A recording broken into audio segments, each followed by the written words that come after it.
4 o'clock. Good afternoon. I think we're ready to begin.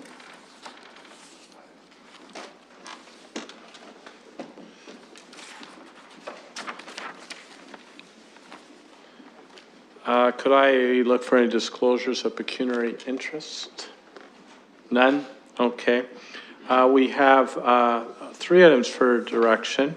The first one starts with our draft internal audit charter, and I'm going to look to our friends from Deloitte to just kind of introduce at a high level that document and explain to committee its purposes and how we how this will influence the work going forward. I'll speak to that at a high level. The charter itself is really meant to set out the roles and expectations around the delivery of our internal audit work. And most of the we're not going to go through the document in detail and just consider it read.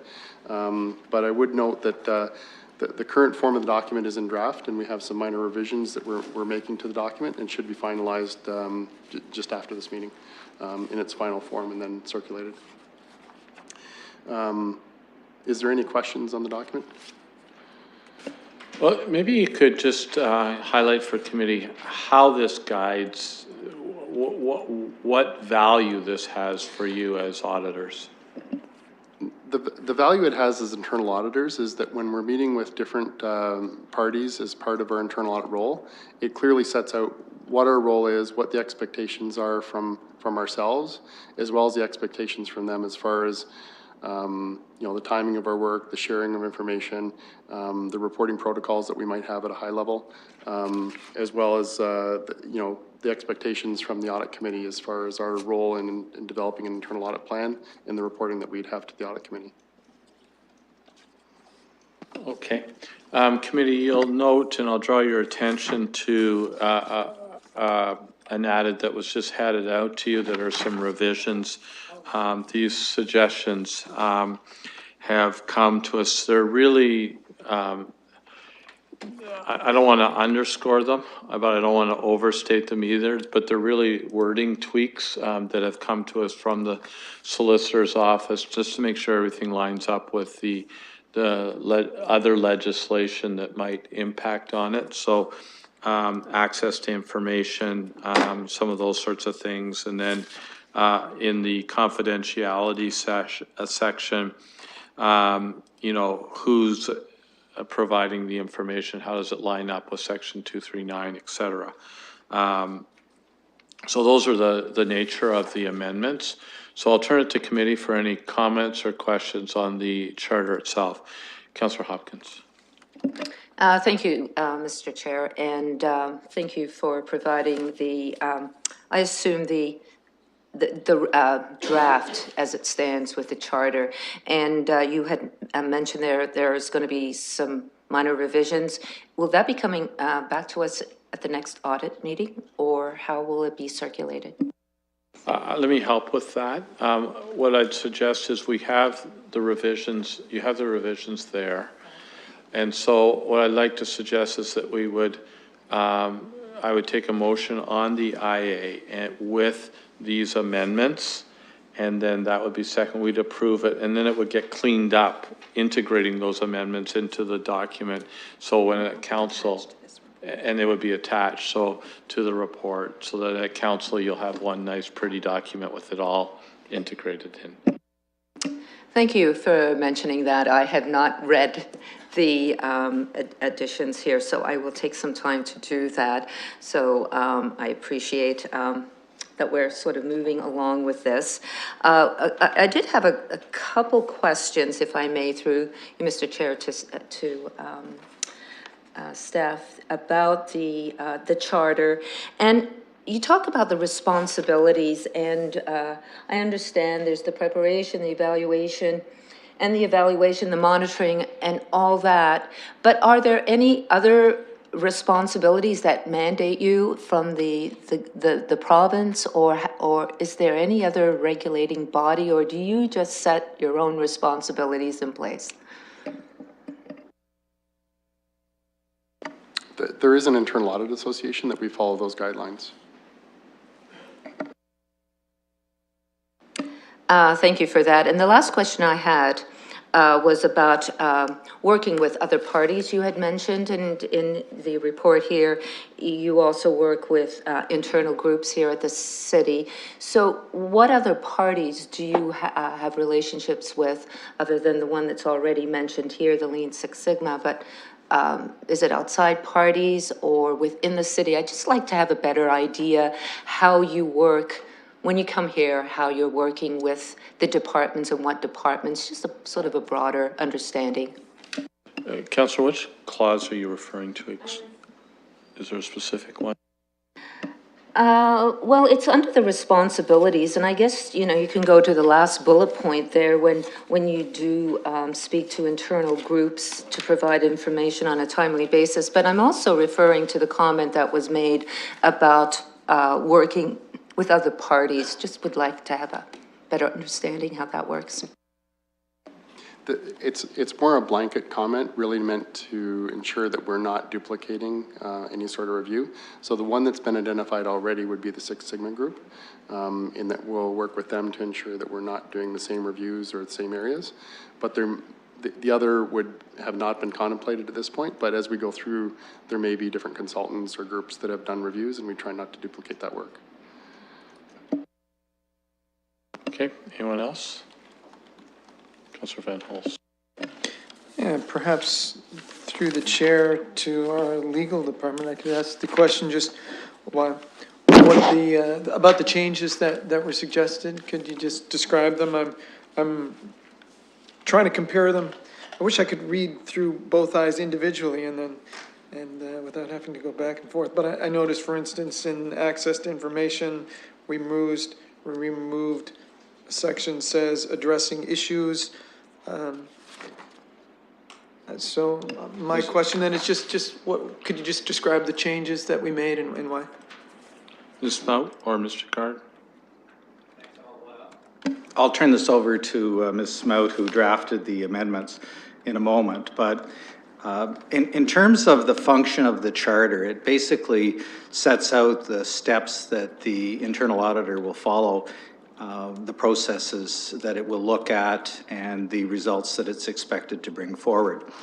I think that when Ms. Smout reviewed the charter, she was concerned that it might result in some activity that was not consistent with the municipality's requirements under the legislation, and in particular under the Municipal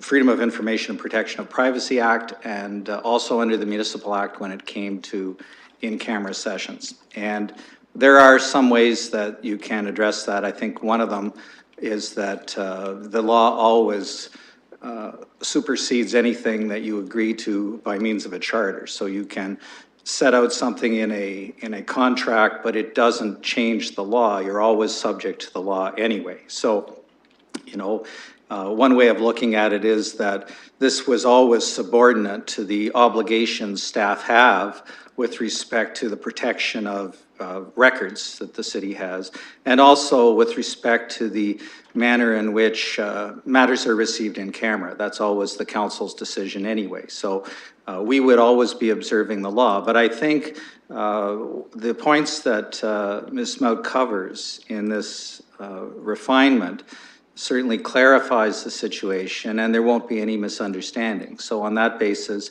I'm happy to recommend it to you as well. That is my explanation. If you would like to hear additional comments, I'm sure that Ms. Smout, who is here with us, would be able to provide them. Thank you. You need more? Or would you like Ms. Smout to give you more detail? Yeah, if you don't mind. There would be, you've made a couple changes, just what the wording was, how that made a difference. Thank you, Mr. Chairman. In terms of the access to information section wording, the wording simply clarifies that records and information that are provided by administration to the internal auditor would be done so in compliance with all applicable legislation, without limitation to the Freedom of Information and Protection of Privacy Act and the Personal Health Information Protection and Privacy Act, which are the two statutes that govern most closely the protection of personal information and personal health information that municipalities from time to time have in its possession. It also specifies that if there is information or records that are subject to contractual obligations, perhaps like a non-disclosure agreement, that the administration could not provide that information to the auditor unless it's in accordance with the contract, again, consistent with what Mr. Card said, in accordance with the law.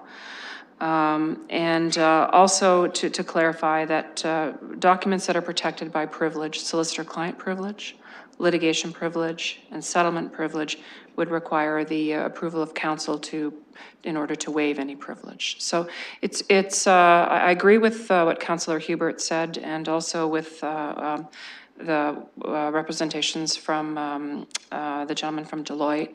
These are wordsmithing. They do provide some clarification and important clarification so that we all know the rules. In terms of the amendments to the closed meetings, again, it just clarifies that the process for closed meetings, it's at the discretion of the council whether or not to proceed with a matter in closed session, either the council or the committee that's hearing the matter. Clarifies that the auditor may consult with the city clerk and the city manager in terms of their reports and whether or not they would be recommending that they would be received in a closed meeting.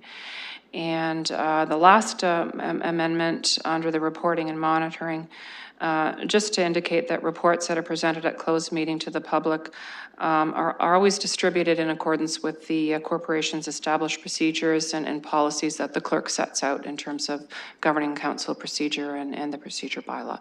So again, they're fairly, in my view, they are fairly simple, and they do provide significant clarification and guidance for both the committee and for the auditor. So I have nothing further to add at this time, unless there's any additional questions, Mr. Chairman. I'm hoping that's helpful. Great, thank you. Anything further from anyone on the charter? Okay, if I could have a motion to approve the charter with the amendments, and then we can move forward from that. Councillor, actually are we going to do it manually or on screen? You can do it on screen. Samit's not here today, and so we'll use the electronic voting.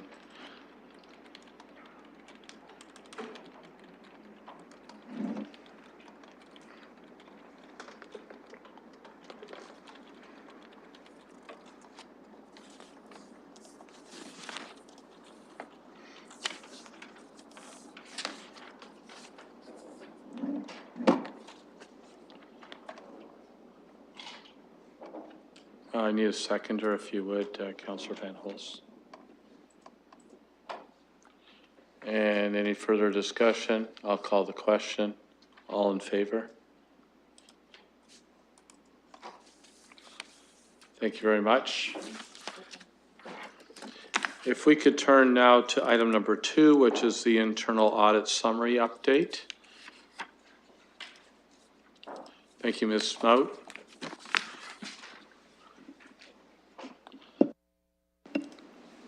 Price. Thank you. So in terms of the summary update, we wanted to highlight some of the accomplishments that internal audit has been able to achieve over the summer. So the first would be around the transition. We'd like to report that we have completed our transition exercises. We've met with various members of the audit committee as well as management to go over expectations of internal audit going forward. We've had our joint meetings with the previous internal auditor as well as external auditor to be able to onboard and have an understanding. We've also confirmed the different tools and technology that we will be using in terms of executing our audit, and also in terms of ensuring that we've oriented our team members and also have them up to speed in terms of the processes of the city, as well as going over the required documentation. In terms of where we've started with the internal audit plan, I draw your attention to the dashboard. We are currently working through the Parks and Recreation cash handling process review, and we're in the process of discussing recommendations and going over observations. And we are at 85% complete within that particular review. We have also kickstarted the Freedom of Information Process Assessment, where we've had scoping meetings with management, as well as we have started our process discussions. What isn't highlighted on the dashboard is actually the building permit process assessment. We actually had the scoping discussion today with management, so we'll be building our charter as well as the objectives for that review, and our goal is to start that review in late October, early November. And we have also been able to finalize a date for the IT cyber risk workshop. So that has been set for October the 3rd with management in terms of going over the risks around cyber, as well as discussing simulation exercises, as we had indicated that we would do within our proposal to the city. So that's underway. In terms of the additional activities that we do have planned for the remainder of September into November, we will complete our reporting of the cash handling review for Parks and Recreation. We plan on completing our field work and moving into the reporting stage for the Freedom of Information review. As well, we will start the management compensation process assessment. We have had the scoping discussions with management, and we're in the process of finalizing the charter. And we will have started the building permit process assessment by that time. And also we will be engaged in any scoping and field work around IT portfolio management as well. So overall, in terms of our performance metrics, we're really only about 15% into our plan, but we're in the early days of scoping and starting various reviews. In terms of any observations or past observations or trending analysis to report to the committee, there isn't anything at this time because, as you're aware, Deloitte hasn't provided any reports to the committee. And also, we plan on reporting on that going forward once we do have management action plans and recommendations set. Would there be any questions in regards to the dashboard or the work of internal audit to date? So we're really dealing with items 3 and 4 sort of simultaneously here. So committee, go ahead, Councillor Hopkins.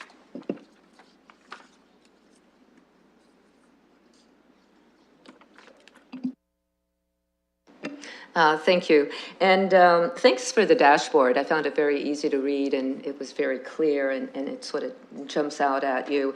And I understand that you're going through the scoping and the reviews right now with all these projects. And I'm just kind of curious to know, once that is done, how do you determine which ones you proceed with, or do you proceed with all of them at the same time? I'm just wondering what we can expect coming back to committee, I guess, on a regular basis in the reporting. Will we see all these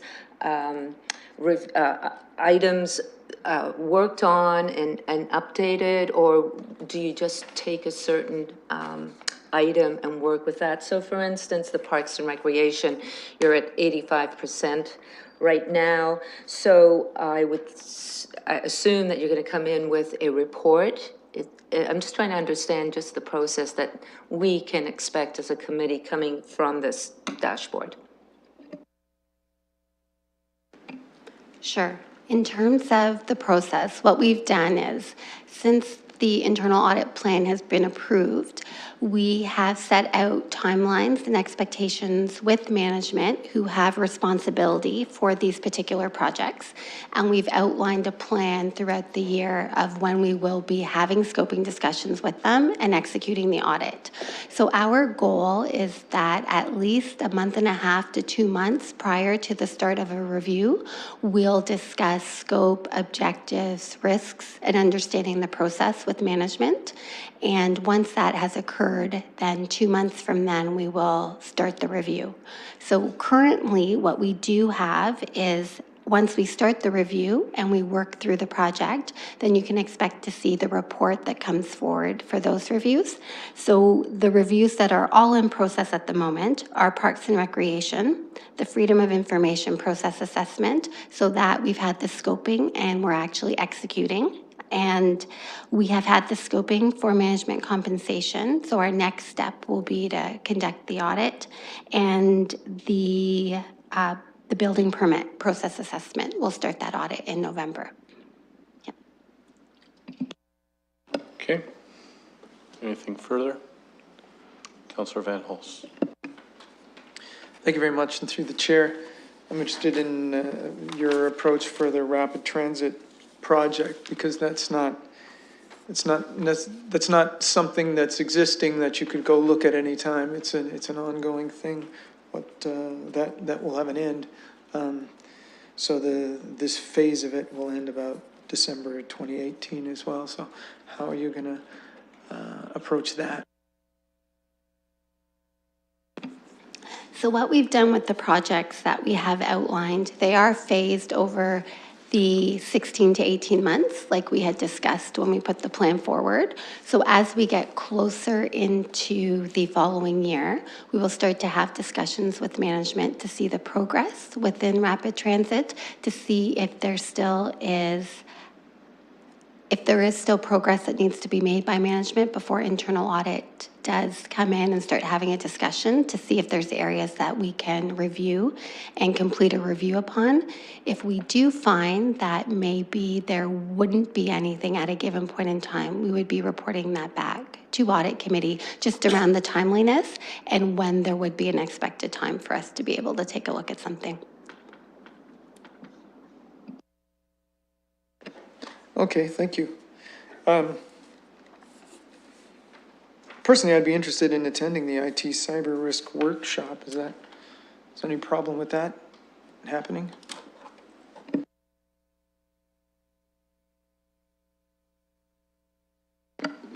I don't think there's a problem, but we would just check to see how many attendees there are and that sort of thing to see if we can accommodate. Thank you. With respect, I just want to check with our city manager and just to determine what the protocols are for that. So if you would like to send a note and request that and CC me to the city manager, that would be great, because it's a staff workshop. Okay, thank you.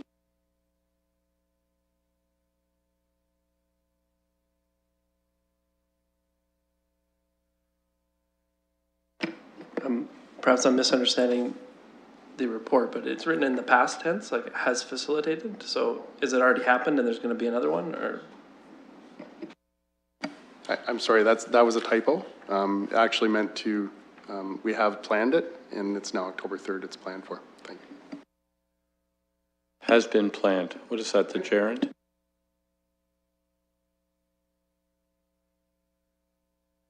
This matter? This may be the shortest audit meeting in the history of the committee, but I need a motion to receive. Councillor Van Hulst, we're receiving both items here, 3 and 4, or sorry, 4 and 5. Right? 3 and 4. Okay. If someone would move that, please, on the screen.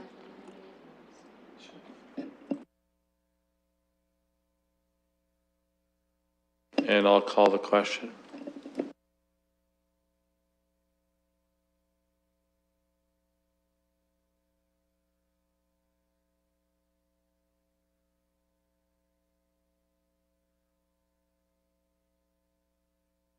Any additional business? Any inquiries? Never had a inquiry at Audit. Next time. Next time, okay. I'll take a motion to adjourn. Councillor Van Holst, Councillor Hopkins, all in favor? Any opposed? Just Councillor Turner's opposed to that. Okay, that's it. Thank you very much. And good work on the charter. I think we've never had one of those before. I think it really does set sort of the groundwork and it will help in terms of a real fluid interchange between staff, committee, and you folks as well. So thanks so much for your good work. Have a great afternoon.